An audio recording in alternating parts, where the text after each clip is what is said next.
ತರಗತಿಗೆ ಸ್ವಾಗತ. ತರಗತಿ ಪ್ರಾರಂಭ ಮಾಡೋಕ್ಕಿಂತ ಮುಂಚಿತವಾಗಿ ನಮ್ಮ ಒಂದು ಯೂಟ್ಯೂಬ್ ಚಾನಲಿಗೆ ಸಬ್ಸ್ಕ್ರೈಬ್ ಆಗಿ ಪ್ರತಿನಿತ್ಯ ತರಗತಿಗಳನ್ನು ವೀಕ್ಷಿಸಿ ಎನ್ನುತ್ತಾ ಇವತ್ತಿನ ತರಗತಿಯನ್ನು ಪ್ರಾರಂಭ ಮಾಡ್ತಾ ಹೋಗ್ತೀನಿ. ಇವತ್ತಿನ ತರಗತಿ ಮರಾಠರ ಬಗ್ಗೆ ಚರ್ಚೆಯನ್ನು ಮಾಡ್ತಾ ಹೋಗ್ತೀನಿ. ಈ ಒಂದು ತರಗತಿಯೊಳಗೆ ಶಿವಾಜಿಯ ಬಗ್ಗೆ ಮತ್ತು ಆ ಮೊಘಲರು ಮತ್ತು ಶಿವಾಜಿಯ ನಡುವೆ ಸಂಬಂಧವನ್ನು ಈ ಒಂದು ತರಗತಿಯೊಳಗೆ ನೋಡ್ತಾ ಹೋಗ್ತೀವಿ. ಹಾಗಾದರೆ ಈ ಮರಾಠರ ಯಾವಾಗ ಒಂದು ಸಾಮ್ರಾಜ್ಯ ಉದಯ ಆಗೋದನ್ನು ನೋಡೋದಾದರೆ, ಈ ಒಂದು ಮರಾಠರ ಸಾಮ್ರಾಜ್ಯವು 17ನೇ ಒಂದು ಶತಮಾನದಲ್ಲಿ ಆ ದಕ್ಕನ್ ಭಾಗದಲ್ಲಿ ಈ ಒಂದು ಮರಾಠರ ಒಂದು ರಾಜ್ಯ ಉದಯವನ್ನು ಆಗೋದನ್ನು ಕಾಣ್ತಾ ಹೋಗ್ತೀವಿ.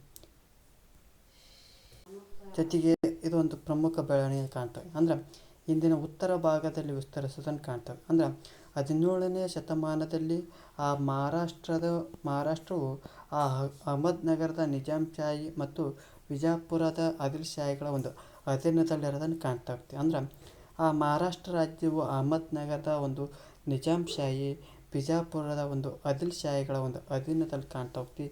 ಈ ಸುಲ್ತಾನರು ಆ ಸ್ಥಳೀಯ ಮರಾಠರನ್ನು ಏನು ಮಾಡ್ತಾ ಹೋಗ್ತಾರಪ್ಪ ಅಂದ್ರೆ ತನ್ನ ಒಂದು ಸೈನ್ಯದೊಳಗೆ ನೇಮಕ ಮಾಡ್ಕೊಳ್ತಾ ಹೋಗ್ತಾರೆ.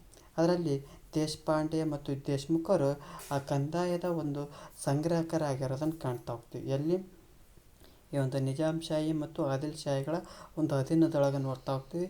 ಈ ಒಂದು ಸುಲ್ತಾನರು ಏನು ಮಾಡ್ತಾ ಹೋಗ್ತಾರಪ್ಪ ಅಂದ್ರೆ ಆ ಸ್ಥಳೀಯ ಮರಾಠರನ್ನು ಸೈನ್ಯದೊಳಗೆ ನೇಮಕ ಮಾಡ್ತಾ ಹೋಗ್ತಾರೆ. ಅದರೊಳಗೆ ದೇಶಪಾಂಡೆ ಮತ್ತು ದೇಶಮುಖರು ಆ ಭೂ ಕಂದಾಯದ ಒಂದು ಸಂಗ್ರಾಹಕರಾಗಿರೋದನ್ನು ಕಾಣ್ತಾ ಹೋಗ್ತೀವಿ. ಅವರಲ್ಲಿ ಶಾಜಿ ಭೋಸ್ಲೆ ಆ ವಿಜಯಪುರದ ಸುಲ್ತಾನರಲ್ಲಿ ಆಡಳಿತಗಾರನಾಗಿದ್ದು ಆ ಸುಲ್ತಾನರಿಂದ ಕೆಲವು ಜಾಗೀರುಗಳನ್ನು ಪಡ್ಕೊಂಡಿದ್ದ. ಯಾರು? ಶಾಜಿ ಭೋಸ್ಲೆ. ತದನಂತರದಲ್ಲಿ ಶಿವಾಜಿಯ ಬಗ್ಗೆ ನೋಡ್ತಾ ಹೋಗೋಣ. ಆ ಮರಾಠ ರಾಜ್ಯದ ಒಂದು ಸ್ಥಾಪನೆ ಭಾರತದ ಇತಿಹಾಸದಲ್ಲಿ ಹೊಸ ಅಧ್ಯಾಯವನ್ನು ಪ್ರಾರಂಭ ಮಾಡ್ತಾ ಹೋಗ್ತು. ಯಾವ ಒಂದು ಸಾಮ್ರಾಜ್ಯ ಮರಾಠ ಒಂದು ರಾಜ್ಯದ ಒಂದು ಸ್ಥಾಪನೆ ಆಗೋದ್ರಿಂದ ಆ ಭಾರತ ಇತಿಹಾಸದೊಳಗೆ ಹೊಸ ಅಧ್ಯಾಯವನ್ನು ಪ್ರಾರಂಭ ಮಾಡ್ತಾ ಹೋಗ್ತೈತಿ. ಅಂದ್ರೆ ರಾಷ್ಟ್ರ ಪ್ರೇಮ, ದೇಶದ ಏಕತೆ ಮೂಡಿಸಲು ಮತ್ತು ಆ ಪರಕೀಯರಿಂದ ದೇಶವನ್ನು ರಕ್ಷಿಸಲು ಆ ಮರಾಠರು ಮೊಘಲರೊಂದಿಗೆ ಏನು ಮಾಡ್ತಾ ಹೋಗ್ತಾರಪ್ಪ ಅಂದ್ರೆ ಹೋರಾಡ್ತಾ ಹೋಗ್ತಾರೆ. ಆ ಮರಾಠರಲ್ಲಿ ಶಿವಾಜಿ ಶ್ರೇಷ್ಠ ದೊರೆಯಾಗಿ ಕಾಣ್ತಾ ಹೋಗ್ತೀವಿ. ಆ ರಾಜ್ಯ ವಿಸ್ತರಣೆ ಜೊತೆಗೆ ಉತ್ತಮ ಆಡಳಿತ ನೀಡುವುದರಲ್ಲಿ ಕೂಡ ಆ ಶಿವಾಜಿ ಏನಾಗ್ತಾ ಹೋಗ್ತಾನೆ, ಯಶಸ್ವಿ ಆಗ್ತಾ ಹೋಗ್ತಾನೆ. ಆ ಮಹಾರಾಷ್ಟ್ರದ ಸುಪ್ರಸಿದ್ಧ ಸಂತರ ಬೋಧನೆಗಳು ಆ ಹಿಂದೂ ಧರ್ಮದ ಒಂದು ರಕ್ಷಣೆ ಮತ್ತು ಮರಾಠ ರಾಜ್ಯ ಸ್ಥಾಪನೆಗೆ ಹೆಚ್ಚು ಪ್ರಭಾವ ಬೀರ್ತಾ ಹೋಗ್ತವೆ. ಎಲ್ಲಿ ಆ ಮಹಾರಾಷ್ಟ್ರದ ಸುಪ್ರಸಿದ್ಧ ಸಂತರ ಒಂದು ಬೋಧನೆಗಳು ಹಿಂದೂ ಧರ್ಮದ ಒಂದು ರಕ್ಷಣೆ ಮತ್ತು ಮರಾಠ ರಾಜ್ಯ ಸ್ಥಾಪನೆಗೆ ಹೆಚ್ಚು ಪ್ರಭಾವ ಬೀರೋದನ್ನು ಕಾಣ್ತಾ ಹೋಗ್ತೀವಿ. ಹಾಗಾದರೆ ಈ ಶಿವಾಜಿ ಎಲ್ಲಿ ಜನಿಸ್ತಾ ಹೋಗ್ತಾನಪ್ಪ ಅಂದ್ರೆ ಶಿವಾಜಿಯು ಆ ಪುಣೆ ಜಿಲ್ಲೆಯ ಶಿವನೇರಿ ಎಂಬಲ್ಲಿ ಜನಿಸ್ತಾ ಹೋಗ್ತಾನೆ. ಈತನ ತಂದೆ ಶಾಜಿ ಭೋಸ್ಲೆ ಅಲ್ಲಿ ವಿಜಯಪುರ ಸುಲ್ತಾನದ ಒಂದು ಸೇವೆಯಲ್ಲಿ ನೋಡ್ತಾ ಹೋಗ್ತೀವಿ. ಈತನ ತಾಯಿ ಜೀಜಾಬಾಯಿ. ಯಾರು? ಜೀಜಾಬಾಯಿ ಯಾರ ತಾಯಿಯಪ್ಪ ಅಂದ್ರೆ ಶಿವಾಜಿಯ ತಾಯಿಯಾಗಿರ್ತಾಳೆ. ಈ ಒಂದು ಜೀಜಾಬಾಯಿ ಧರ್ಮಶ್ರದ್ಧೆಯುಳ್ಳಂಥ ತಾತ್ವಿಕ ಮಹಿಳೆಯಾಗಿದ್ದು ತನ್ನ ಒಂದು ಪುತ್ರನಲ್ಲಿ, ತನ್ನ ಒಂದು ಮಗನಲ್ಲಿ ಧರ್ಮಶ್ರದ್ಧೆ, ಧರ್ಮಸ್ಥೈರ್ಯ, ಜೀವನ ನಿಷ್ಠೆ ಹಾಗೂ ಉನ್ನತ ಆದರ್ಶಗಳನ್ನು ಬೆಳೆಸ್ತಾ ಹೋಗ್ತಾಳೆ. ಜೊತೆಗೆ ದಾದಾಜಿ ಕೊಂಡದೇವ. ಯಾರು? ದಾದಾಜಿ ಕೊಂಡದೇವ ಆ ಶಿವಾಜಿಯ ಒಂದು ಗುರು ಆಗಿದ್ದ. ಜೊತೆಗೆ ಆ ಶಸ್ತ್ರಾಸ್ತ್ರ ಮತ್ತು ಶಾಸ್ತ್ರಗಳಲ್ಲಿ ತರಬೇತಿಗೊಳಿಸ್ತಾ ಹೋಗ್ತಾನೆ. ಶಿವಾಜಿಯ ಅಂಗ ಸಾಧನೆ, ಖಡ್ಗ ಪ್ರಯೋಗ, ಆ ಕುದುರೆ ಸವಾರಿ ಮತ್ತು ಛಾತ್ರಕಲೆಯಲ್ಲಿ ಪರಿಣಿತಿಯನ್ನು ಪಡ್ತಾ ಹೋಗ್ತಾನೆ. ಜೊತೆಗೆ ಆ ಶಿವಾಜಿ ಬಾಲ್ಯದಲ್ಲಿಯೇ ಸ್ವತಂತ್ರ ರಾಜ್ಯ ನಿರ್ಮಿಸುವಂಥ ಕನಸನ್ನು ಹೊಂದಿರೋದನ್ನು ಕಾಣ್ತಾ ಹೋಗ್ತೀವಿ. ಹೀಗಾಗಿ ಆ ಪುಣೆಯನ್ನು ಕೇಂದ್ರವಾಗಿಟ್ಟುಕೊಂಡು ಆ ರಾಜ್ಯ ವಿಸ್ತರಿಸುವಂಥ ಕಾರ್ಯದಲ್ಲಿ ತೊಡಗ್ತಾ ಹೋಗ್ತಾನೆ. ಯಾರು? ಶಿವಾಜಿ. ಈ ದಿಶೆಯಲ್ಲಿ ಆ ಶಿವಾಜಿ ಏನು ಮಾಡ್ತಾ ಹೋಗ್ತಾನಪ್ಪ ಅಂದ್ರೆ ಆ ಸ್ಥಳೀಯ ನಿವಾಸಿಗಳಾದಂಥ ಮಾವಳಿ ಯುವಕರ ಸೈನ್ಯ ಸಂಘಟಿಸಿ ಆ ಗೆರಿಲ್ಲಾ ಯುದ್ಧ ತಂತ್ರಗಳಲ್ಲಿ ಏನು ಮಾಡ್ತಾ ಹೋಗ್ತಾನಪ್ಪ ಅಂದ್ರೆ ತರಬೇತಿಯನ್ನು ನೀಡ್ತಾ ಹೋಗ್ತಾನೆ. ಯಾರನ್ನ? ಈ ಒಂದು ಪುಣೆಯ ಒಂದು ಪುಣೆಯನ್ನು ಆ ಕೇಂದ್ರವಾಗಿಟ್ಟುಕೊಂಡು ರಾಜ್ಯ ವಿಸ್ತರಿತ ಕಾರ್ಯವನ್ನು ತೊಡಗ್ತಾ ಹೋಗ್ತಾನೆ. ಜೊತೆಗೆ ಈ ಒಂದು ದಿಶೆಯೊಳಗೆ ಆ ಶಿವಾಜಿ ಏನು ಮಾಡ್ತಾ ಹೋಗ್ತಪ್ಪ ಅಂದ್ರೆ ಆ ಸ್ಥಳೀಯ ನಿವಾಸಿಗಳಾದಂಥ ಮಾವಳಿ ಯುವಕರ ಸೈನ್ಯ ಸಂಘಟಿಸಿ ಆ ಗೆರಿಲ್ಲಾ ಯುದ್ಧ ತಂತ್ರಗಳಲ್ಲಿ ಆ ಸೈನಿಕ ತರಬೇತಿಯನ್ನು ನೀಡ್ತಾ ಹೋಗ್ತಾನೆ. ಜೊತೆಗೆ ಆ ಶಿವಾಜಿ ಏನು ಮಾಡ್ತಾ ಹೋಗ್ತಾನಪ್ಪ ಅಂದ್ರೆ ಆ ಬಿಜಾಪುರದ ಸುಲ್ತಾನಿಂದ ತೋರಣಗಢ ಕೋಟೆ, ಪುರಂದರಗಢ ಕೋಟೆ, ಚಕ್ಕನ್ ಕೋಟೆ, ಸಿಂಹಗಡ ಜವಳಿ ಕೋಟೆಗಳನ್ನು ವಶಪಡಿಸ್ಕೊಳ್ತಾ ಹೋಗ್ತಾನೆ. ಅಂದ್ರೆ ಆ ತೋರಣಗಡೆಯ ಹತ್ತಿರ ಇರುವಂಥ ಹೊಸದುರ್ಗಕ್ಕೆ ರಾಯಗಢವೆಂದು ಕರಿತಾ ಹೋಗ್ತಾನೆ. ಎಲ್ಲಿ ಆ ತೋರಣ ಕೋಟೆಯ ಹತ್ತಿರವಿರುವಂಥ ಹೊಸದುರ್ಗಕ್ಕೆ ರಾಯಗಢವೆಂದು ಕರಿತಾ ಹೋಗ್ತಾನೆ.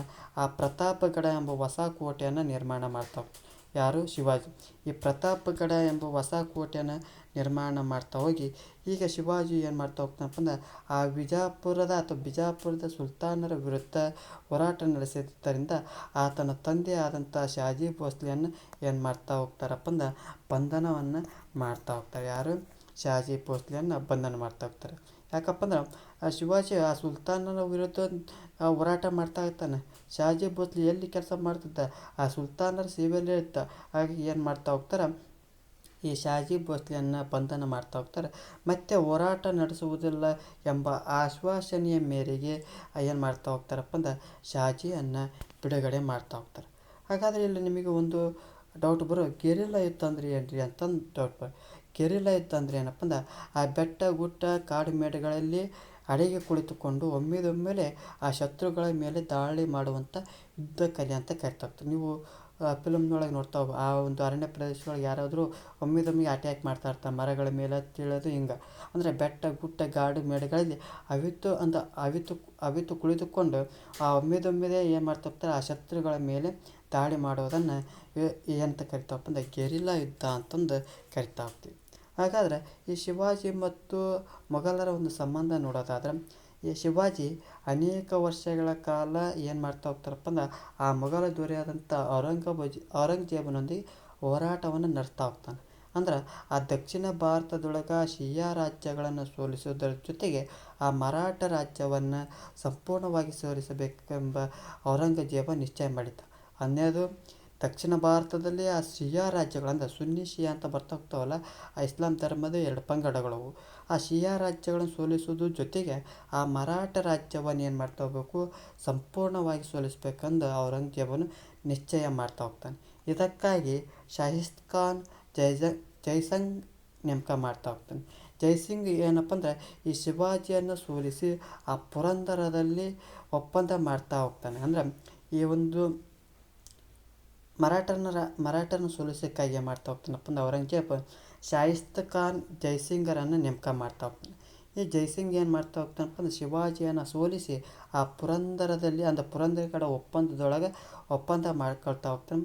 ಇದರ ಅನ್ವಯ ಏನಾಗ್ತದಪ್ಪ ಅಂದ್ರೆ ಆ ಒಪ್ಪಂದದ ಒಳಗೆ ಏನಿರ್ತದಪ್ಪ ಅಂದ್ರೆ ಶಿವಾಜಿಯು ತನ್ನ 23 ದುರ್ಗಗಳನ್ನು ಹಾಗೂ ವಾರ್ಷಿಕ 16 ಲಕ್ಷ ವರಮಾನ ಬರುವಂಥ ಪ್ರದೇಶವನ್ನು ನೀಡ್ತಾ ಹೋಗ್ತಾನೆ. ಜೊತೆಗೆ ಆ ಮೊಘಲರೊಂದಿಗೆ ನಿಷ್ಠೆಯಿಂದಿರುವುದಾಗಿ ಹೇಳಿ ತನ್ನ ಪುತ್ರ ಸಂಭಾಜಿಯ ನೇತೃತ್ವದಲ್ಲಿ 5,000 ಅಶ್ವದಳದೊಂದಿಗೆ ದೆಹಲಿಗೆ ಕಳಿಸ್ತಾ ಹೋಗ್ತಾನೆ. ಅಂದ್ರೆ ನೋಡಿರಿ, ಆ ಪುರಂದರಗಡ ಒಪ್ಪಂದದೊಳಗೆ ಏನಿರ್ತದಪ್ಪ ಅಂದರೆ 23 ದುರ್ಗಗಳು ಅಂದರೆ ಕೋಟೆಗಳನ್ನು ವಾರ್ಷಿಕ 16 ಲಕ್ಷ ವರಮಾನ ಬರುವಂಥ ಪ್ರದೇಶವನ್ನು ನೀಡ್ತಾ ಹೋಗ್ತಾನೆ. ಯಾರಿಗೆ? ಈ ಮೊಘಲರಿಗೆ ನೀಡ್ತಾ ಹೋಗ್ತಾನೆ. ಆ ಮೊಘಲರೊಂದಿಗೆ ನಿಷ್ಠೆಯಿಂದಿರುವುದಾಗಿ ಹೇಳಿ ತನ್ನ ಪುತ್ರನಾದಂಥ ಶಿವಾಜಿಯ ಮಗನಾದಂಥ ಸಂಭಾಜಿಯ ನೇತೃತ್ವದೊಳಗೆ 5,000 ಅಶ್ವದಳದೊಂದಿಗೆ ಎಲ್ಲಿ ಕಳಿಸ್ತಾನಪ್ಪ ಅಂದ್ರೆ ದೆಹಲಿಗೆ ಕಳಿಸ್ತಾ ಹೋಗ್ತಾನೆ. ಜೊತೆಗೆ ಆ ಬಿಜಾಪುರದ ಆದಿಲ್ ಶಾಹಿ, ಗೋಲ್ಕೊಂಡದ ಕುತುಬ್ ಶಾಹಿರೊಂದಿಗೆ ಶಿವಾಜಿ ಕೈ ಜೋಡಿಸಬಾರದೆಂದು ಏನು ಮಾಡ್ತಾ ಹೋಗ್ತಾರಪ್ಪ ಅಂದ್ರೆ ಆ ಉದ್ದೇಶದಿಂದ ಆತನಿಗೆ ಆಗ್ರಾಕ್ಕೆ ಬರಲು ಜೈಸಿಂಗ್ ಹೇಳ್ತಾ ಹೋಗ್ತಾನೆ. ಏನಂತ ಹೇಳ್ತಾ ಹೋಗ್ತಾನೆ, ಆ ಬಿಜಾಪುರದ ಆದಿಲ್ ಶಾಹಿ, ಗೋಲ್ಕೊಂಡದ ಕುತುಬ್ ಶಾಹಿ ಸುಲ್ತಾನ ಜೊತೆಗೆ ಶಿವಾಜಿ ಯಾವುದೇ ರೀತಿ ಕೈ ಜೋಡಿಸಬಾರ್ದಂತೇಳಿ ಎಲ್ಲಿಗೆ ಬರೋಕ್ಕೆ ಹೇಳ್ತಾ ಹೋಗ್ತಾನೆ, ಆಗ್ರಾಕ್ಕೆ ಬರೋಕ್ಕೆ ಹೇಳ್ತಾ ಹೋಗ್ತಾನೆ. ಯಾರು? ಜೈಸಿಂಗ್ ಹೇಳ್ತಾ ಹೋಗ್ತಾನೆ. ಜೊತೆಗೆ ಈ ಔರಂಗಜೇಬು ತನ್ನ ಒಂದು ದರ್ಬಾರಿನೊಳಗೆ ಆ ಶಿವಾಜಿಗೆ ಸೂಕ್ತ ಗೌರವ ನೀಡದೆ ಅಪಮಾನಗೊಳಿಸ್ತಾ ಹೋಗ್ತಾನೆ. ಅಂದ್ರೆ ಈ ಔರಂಗಜೇಬನ ಏನು ಮಾಡ್ತಾ ಹೋಗ್ತಾನೆ, ಶಿವಾಜಿಯನ್ನು ತನ್ನ ಒಂದು ದರ್ಬಾರಿನೊಳಗೆ ಕರಿತಾ ಹೋಗ್ತಾನೆ. ಯಾರು? ಶಿವಾಜಿಯನ್ನು. ಔರಂಗಜೇಬನು ತನ್ನ ದರ್ಬಾರಿನೊಳಗೆ ಶಿವಾಜಿಯನ್ನು ಕರಿತಾ ಹೋಗ್ತಾನೆ. ಆ ಶಿವಾಜಿ ಬಂದಂಥ ಸಂದರ್ಭದಲ್ಲಿ ಸೂಕ್ತವಾದಂಥ ಗೌರವ ನೀಡದೆ ಅಪಮಾನಗೊಳಿಸ್ತಾ ಹೋಗ್ತಾನೆ. ಯಾರು? ಔರಂಗಜೇಬನು. ಇದನ್ನು ಪ್ರತಿಭಟಿಸಿದ್ದಕ್ಕಾಗಿ ಏನು ಮಾಡ್ತಾ ಹೋಗ್ತಾರಪ್ಪ ಅಂದ್ರೆ ಆ ಶಿವಾಜಿ ಮತ್ತು ಸಂಭಾಜಿಯನ್ನು ಆಗ್ರಾದ ಒಂದು ಸೆರೆಮನೆಯಲ್ಲಿ ಇಡ್ತಾ ಹೋಗ್ತಾರೆ. ಯಾರು? ಔರಂಗಜೇಬ್. ಆ ಒಂದು ಅಪಮಾನ ಮಾಡಿದಂಥ ಸಂದರ್ಭದೊಳಗೆ ಅದನ್ನು ಪ್ರತಿಭಟನೆ ಮಾಡಿದ್ದಕ್ಕಾಗಿ ಆ ಶಿವಾಜಿ ಮತ್ತು ಆತನ ಮಗನಾದಂಥ ಸಂಭಾಜಿಯನ್ನು ಆಗ್ರಾದ ಒಂದು ಸೆರೆಮನೆಯಲ್ಲಿ ಬಂಧನ ಮಾಡ್ತಾ ಹೋಗ್ತಾರೆ. ಆದರೆ ಆ ಕೆಲವು ದಿನಗಳಲ್ಲಿ ಶಿವಾಜಿ ಮತ್ತು ತನ್ನ ಒಂದು ಪುತ್ರನೊಂದಿಗೆ ಆ ಮಿಠಾಯಿ ಬುಟ್ಟಿಯಲ್ಲಿ ಕುಳಿತುಕೊಂಡು ಆ ಸೆರೆಮನೆಯಿಂದ ಏನು ಮಾಡ್ತಾ ಹೋಗ್ತಾರಪ್ಪ ಅಂದ್ರೆ ಪಾರಾಗಿ ರಾಯಗಢ ಕೋಟೆಯನ್ನು ತಲುಪ್ತಾ ಹೋಗ್ತಾರೆ. ಅಂದರೆ ಆ ಬಂಧನದೊಳಗೆ ಆ ಮಿಠಾಯಿ ಪುಟ್ಟಿಯ ಒಳಗಡೆ ಕುಳಿತುಕೊಂಡು ಅಲ್ಲಿಂದ ಏನಾಗ್ತಾರಪ್ಪ ಅಂದ್ರೆ ಪಾರಾಗ್ತಾ ಹೋಗ್ತಾರೆ. ಮುಂದೆ ತನ್ನ ಸೈನ್ಯವನ್ನು ಬಲಗೊಳಿಸಿ ತಾನು ಕಳೆದುಕೊಂಡಂಥ ಅನೇಕ ಕೋಟೆಗಳನ್ನು ಪುನಃ ಏನು ಮಾಡ್ತಾ ಹೋಗ್ತಾನಪ್ಪ ಅಂದ್ರೆ ವಶಪಡಿಸ್ಕೊಳ್ತಾ ಹೋಗ್ತಾನೆ.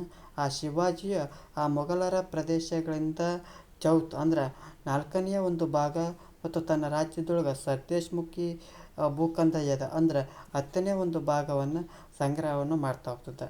ಅಂದ್ರೆ 1674ರಲ್ಲಿ ರಾಯಗಢದಲ್ಲಿ ಏನು ಮಾಡ್ತಾ ಹೋಗ್ತಾರಪ್ಪ ಅಂದ್ರೆ ಪಟ್ಟಾಭಿಷೇಕ ಮಾಡ್ತಾ ಹೋಗ್ತಾರೆ. ಇವನ ಒಂದು ಬಿರುದು ಯಾವುದಪ್ಪ ಅಂದ್ರೆ ಛತ್ರಪತಿ ಅಂತಂದು ಕರಿತಾವೆ. ಅಂದರೆ ಮುಖ್ಯವಾಗಿ ಛತ್ರಪತಿ ಶಿವಾಜಿ ಅಂತಂದು ಕರಿತಾ ಹೋಗ್ತೀವಿ. ಇವನೊಂದು ಸಿಂಹಾಸನ ಅಥವಾ ಪಟ್ಟಾಭಿಷೇಕ ಯಾವಾಗ ಆಗ್ತೈತಪ್ಪ ಅಂದ್ರೆ 1674ರಲ್ಲಿ ರಾಯಗಢದಲ್ಲಿ ಶಿವಾಜಿಯ ಒಂದು ಪಟ್ಟಾಭಿಷೇಕ ನಡೀತಾ ಹೋಗ್ತೈತಿ. ಇವನ ಒಂದು ಬಿರುದು ಯಾವುದಪ್ಪ ಅಂದ್ರೆ ಛತ್ರಪತಿ ಅಂತಂದು ಕರಿತಾ ಹೋಗ್ತೀವಿ. ಜೊತೆ ಪ್ರಮುಖವಾಗಿ ಇಲ್ಲೊಂದು ತೆರಿಗೆಯನ್ನು ನೋಡ್ತಾ ಹೋಗ್ತೀವಿ. ಚೌತ್ ಮತ್ತು ಸರ್ದೇಶಮುಖಿ ಅಂತ ನೋಡ್ತಾ ಹೋಗ್ತೀವಿ. ಚೌತ್ ಮತ್ತು ಸರ್ದೇಶಮುಖಿ. ಈ ಚೌತ್ ಮತ್ತು ಸರ್ದೇಶಮುಖಿ ಎಷ್ಟು ಭಾಗಪ್ಪ ಅಂದ್ರೆ 4ನೇ ಒಂದು ಭಾಗವನ್ನು ಚೌತ್ ಅಂತ ನೋಡ್ತಾ ಹೋಗ್ತೀವಿ.